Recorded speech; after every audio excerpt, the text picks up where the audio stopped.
with our neighbor just to the south having legalized recreational and medical marijuana, would you be willing to consider a bill legalizing medical marijuana for patients with illnesses like glaucoma and undergoing chemotherapy and people with seizures? Is that something you would be willing to consider? The reason I'm against that is I worry about just certainly you're asking one question, I'll answer two questions. One is in terms of just the recreational use of marijuana. I think we see anecdotally, and I think we'll see more issues with that with regard to Colorado. Regarding medical marijuana, as you know, there's synthetic forms of THC that can be addressed from everything from glaucoma to those other issues that you've addressed.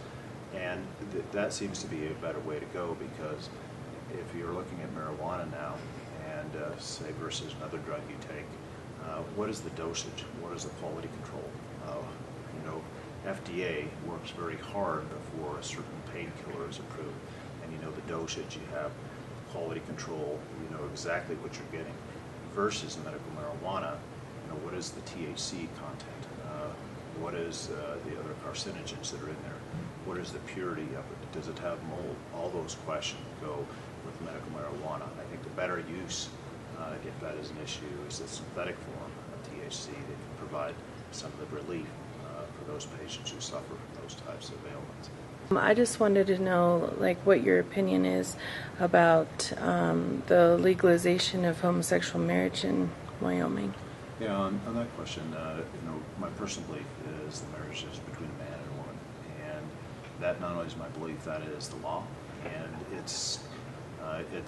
your question is timely, because the state's actually getting sued on that issue right now, and it's in the district court in Cheyenne, Wyoming.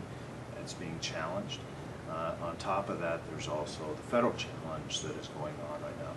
On the state side, on the state law, I've asked the Attorney General to defend that, and that's partly his duty, but partly also my wish to defend that.